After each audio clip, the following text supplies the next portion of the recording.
Olá, bom dia. Nos últimos anos, houve uma significativa redução de crianças em situação de rua aqui em São Luís. Isso se deve a vários fatores e é sobre isso que nós vamos conversar no programa de hoje. E quem está aqui comigo para ter essa conversa é o Enilson Ribeiro, que é assessor de desenvolvimento juvenil da Rede Amiga da Criança. Bom dia, Enilson. Bom dia, bom dia. Seja muito bem-vindo. Obrigado. Essa redução, eu vou falar de um bom tempo atrás, nos últimos 25 anos mais ou menos, é isso? A gente começou essa redução e hoje nós chegamos a um número bem pequeno de crianças em rua. Mas, na tua opinião, isso se deve a quê, basicamente? Primeiramente, é fundamental pensar, né, que nesses 25 anos é o tempo que o Estatuto da Criança e do Adolescente entra em vigor, né, que é de 1990, né, de 13 de julho de 1990. Certo. Nesse mesmo período aqui em São Luís, né, que talvez numa contramão de um contexto nacional, algumas organizações não governamentais começaram a fazer trabalho em conjunto, né, e aí também utilizando do serviço público, utilizando alguns órgãos do serviço público também, né, como na época o que representava hoje que é a SENCAS, né, a Secretaria de Assistência Social, né, que já foi FUNCAS. Já teve vários nomes, mas o objetivo sempre o mesmo. Exatamente. Né? Naquele período trabalhando mais numa perspectiva de assistencialismo, né? Mas essas organizações elas começaram a trabalhar juntas e isso criou uma ambiência de um trabalho articulado, né? E aí nesse período o projeto que se trabalhava era um projeto Estrela da Rua, né? Que eram as organizações que... Estrela da Rua? Estrela da Rua, né? Que nasce com um projeto de um boizinho, né? No Centro Histórico de São Luís, ali na Rua da Palma. E um boizinho construído, sobretudo, com a participação dos meninos e meninas em situação de rua, né? E aí vem o nome Estrela da Rua. Bem apropriado. Exatamente. E esse projeto ampliado, né, já ampliado com outras organizações, com outras instituições, criou uma ambiência aqui em São Luís, né? E mais para frente, em 2000, aproveitando dessa ambiência, a Terra dos Homens, Terra dos 10 Homens, na verdade, que é uma instituição da Suíça, chegou aqui em São Luís e articulou o que a gente chama hoje da Rede Amiga da Criança, né, que hoje são 15 anos de Rede Amiga da Criança, e a partir da incidência política da Rede Amiga da Criança, junto com o Conselho de Direito da Criança e do Adolescente de São Luís, o CMDCA,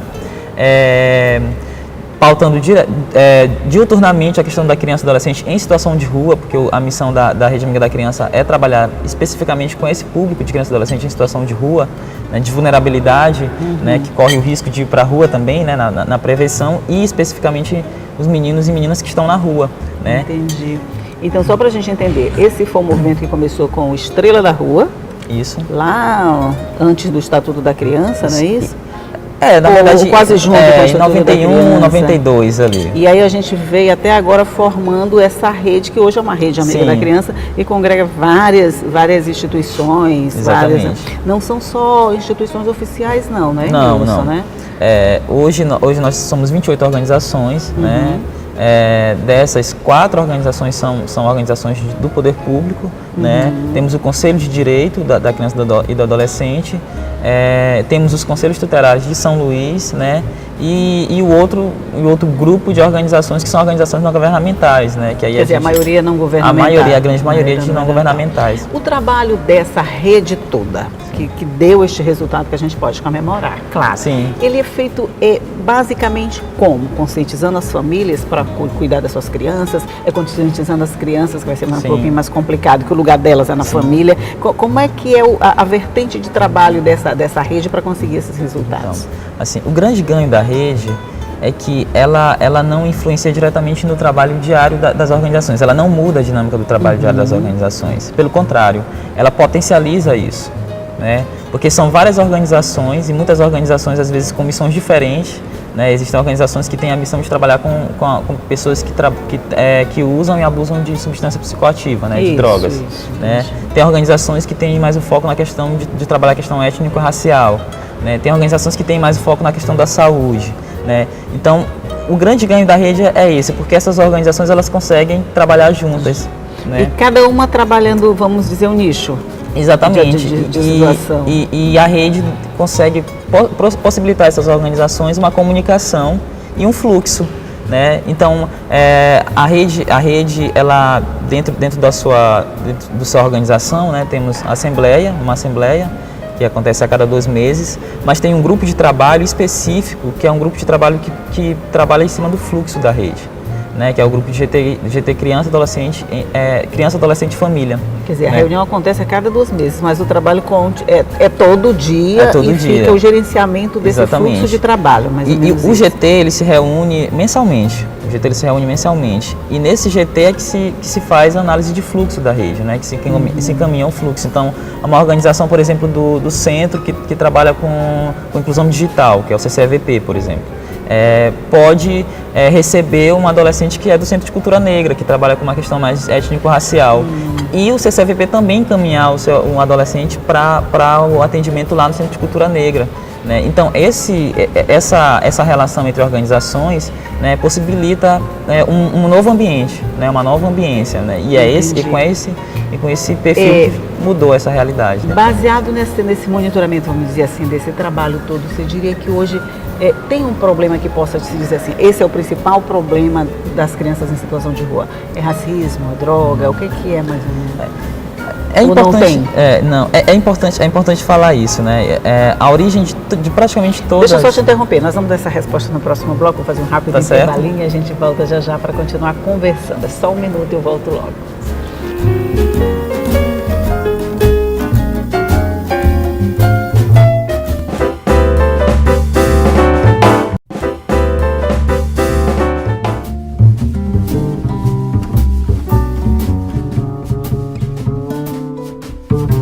Estamos de volta aqui para o nosso segundo bloco de conversa sobre a diminuição de crianças em situação de rua em São Luís. E a gente estava falando, eu estava perguntando a você se tem um problema mais específico, mais que deve ser encarado todo dia, ou todos são...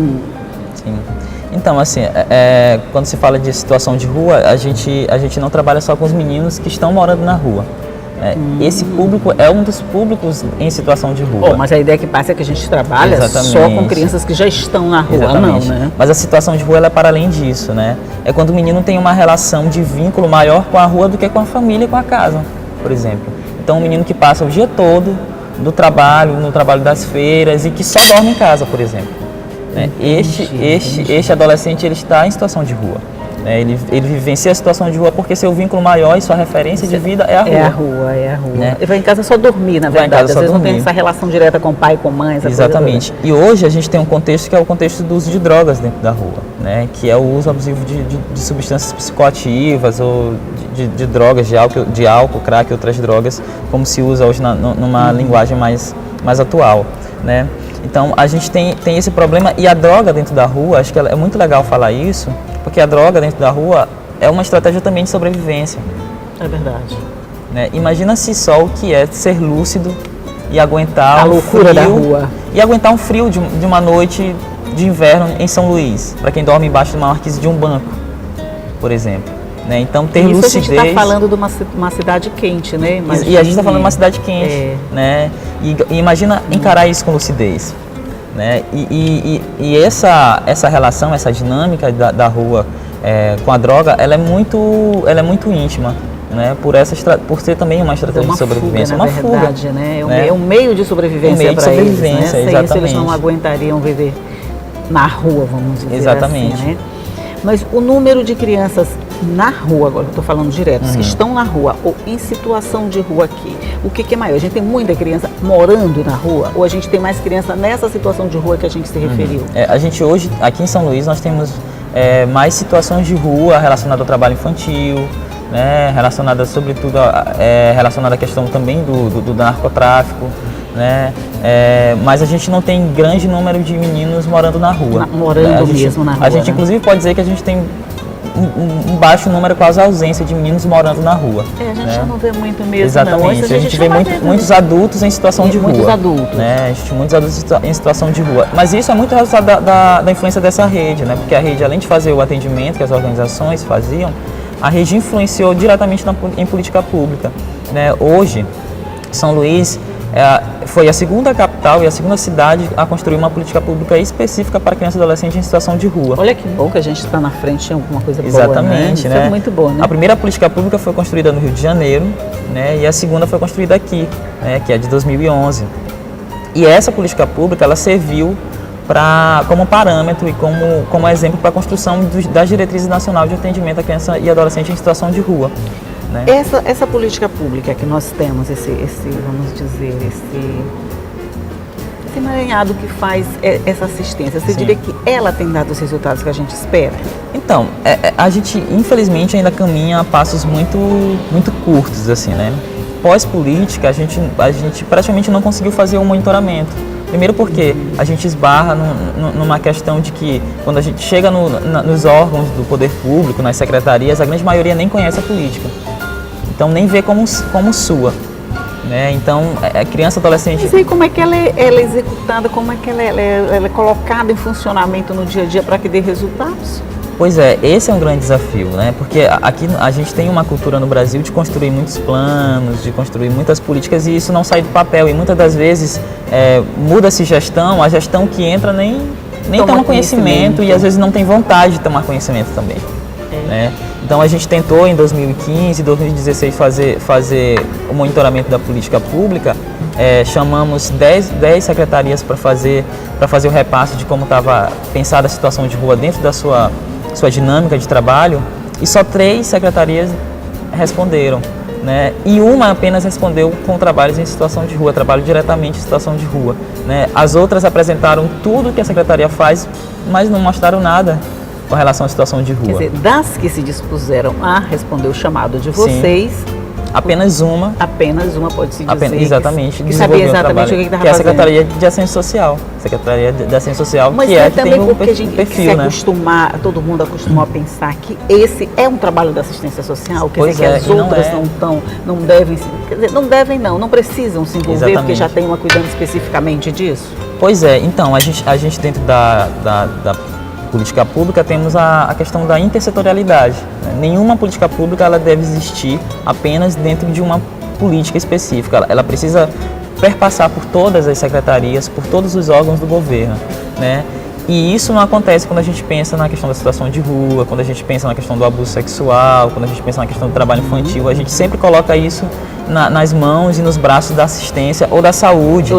Né? E nunca pensa a importância da educação participar disso, a importância da cultura. Porque esse seria o trabalho preventivo, exatamente. Né? Que não precisaria a saúde e a assistência social. Exatamente, já como... exatamente. É verdade. Mas você acha que a gente chega lá nesse nível de conscientização, de esclarecimento, de achar que todos os órgãos de alguma forma são responsáveis por essa política? Então, assim, a gente na rede nós temos um slogan que sonho que se sonhar junto é realidade, né? Ai, que maravilha! E eu acho que a gente precisa começar a sonhar junto e tornar isso, divulgar mais isso, né? Tornar isso mais público também, para que as outras pessoas também comecem a sonhar, as pessoas que conhecem comecem a sonhar com a gente, porque só através disso, só através desse processo de transformação de sonho em realidade, né? Que também é sonhar e lutar para que isso se transforme em realidade. Não adianta também sonhar e ficar sentado esperando ele acontecer, né? Exatamente, é sonhar junto, fazer acontecer a realidade. Né? Então a gente acredita muito que espaços como esse, né, que nos abrem para que a gente possa falar e contar como é que está essa relação aqui em São Luís, vão nos ajudar a conseguir influenciar diretamente na dinâmica do trabalho do poder público. Pois é, então eu vou sonhar junto com vocês, mas antes eu vou fazer um rápido intervalinho e a gente volta já para continuar falando. É só um minuto.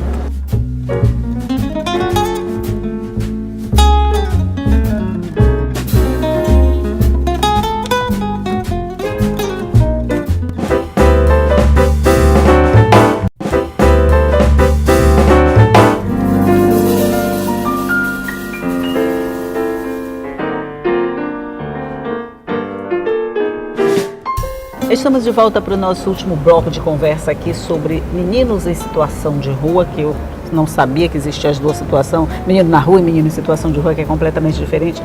Mas a gente tem a Rede Amiga da Criança. Sim. Estamos dizendo que essa rede não tem uma atuação nacional. Por exemplo, aqui nós temos esse resultado que a gente está comemorando por conta, basicamente, do trabalho dessa rede. Mas ela não age em todos os estados, não, é isso? Sim, exatamente. A rede, ela é uma rede específica de São Luís.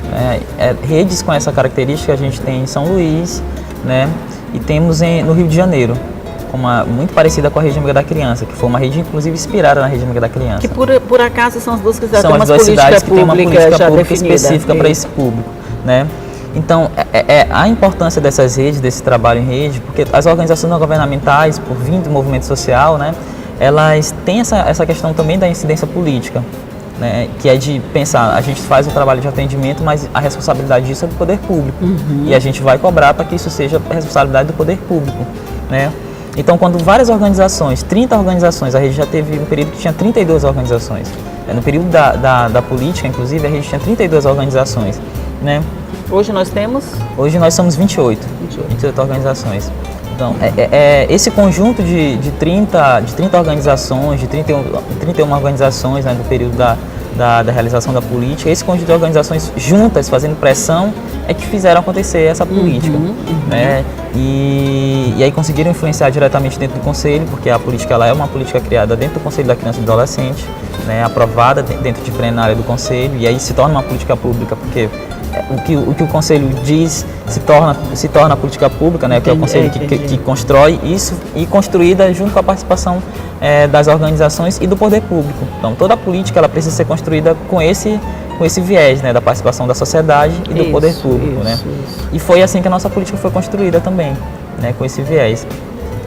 E hoje serve de parâmetro para as diretrizes nacionais, né, que São Luís, por já ter uma política, assim como o Rio de Janeiro, participou de todo o processo de construção dessas diretrizes nacionais de atendimento à criança e adolescente em situação de rua, por já ter essa experiência de construção de política e já ter um tempo caminhando com isso. Né? Quer dizer, bem ou mal, os resultados apareceram. Né? No Sim. Rio de Janeiro, a situação, você sabe, é parecida com a nossa? Quer dizer, por conta disso, eles também tiveram essa diminuição? Não, Rio de Janeiro tem um contexto muito diferente. Né? Assim, Rio de Janeiro, por ser uma cidade vitrine, acaba sendo muito influenciada pelos grandes eventos, né? A Copa, as Olimpíadas. Então, muitas ações foram extremamente violentas. A questão da internação compulsória, né? Que é uma possibilidade, mas é uma possibilidade, a última possibilidade. Então, é específico, é especial, não é em todos os casos, não pode se tornar padrão. Se tornou um padrão de atendimento no Rio de Janeiro. Então, assim, o que se tinha... O que era para ser uma exceção virou uma regra. Exatamente. Historicamente, aqui em São Luís, nós trabalhamos, o que fez dar certo mesmo, porque a gente tem uma ferramenta chamada Educação Social de Rua, que é o educador, né, que sai do espaço fechado e físico e vai para a rua para trabalhar com os meninos na rua. Então faz jogos, faz até o processo de alfabetização, tudo no espaço da rua. Mas isso é comum aqui? Pois é, isso se perdeu a partir do processo de construção do SUAS, que é o Sistema Único de Assistência Social, que deixou de fora a educação social de rua e transformou isso num serviço de abordagem. Então hoje o que o educador social de rua faz, né, é chegar, pegar o menino e encaminhar, faz encaminhamentos. E antes não, existia uma relação de vínculo, o educador ele acompanhava todo o adolescente no espaço da rua, também no espaço institucional. Hoje né? ele é só uma ponte entre Hoje ele a criança é só uma ponte. E a instituição que vai Exatamente. cuidar dela. E isso é uma perca muito grande. Com certeza. Uma perca muito grande, certeza. porque os adolescentes, eles cobram isso. Eles cobram. A gente, no processo de construção da política, nós fizemos 5 seminários regionais, né? E saíram 150 propostas desses seminários regionais e 50 dessas propostas foram de crianças e adolescentes em situação de rua, né, que nós conseguimos fazer essa mobilização e levar para dentro dos seminários. Sim. Bom. E uma das cobranças dos adolescentes era essa, a questão da educação social de rua, a volta e o fortalecimento da educação social de porque rua. quando você bota o educador dentro do ambiente da criança, ela vai se sentir mais segura, mesmo que esse ambiente seja a Exatamente. rua, né? E o educador potencializa a questão do afeto, Isso, traz a questão do afeto, que é do o que eles vínculo. estão precisando, Exatamente. né? Eu tenho um número aqui que me disse que hoje nós temos 126 crianças em situação de rua em São Luís, é isso mesmo? Então, esse é um dado da assistência social, assim, porque nós temos um portal nacional, que é o Rua Brasil Sem Número, que foi criado pela campanha, porque nós não temos dados oficiais que dê conta da realidade da criança e adolescente em situação de rua no Brasil.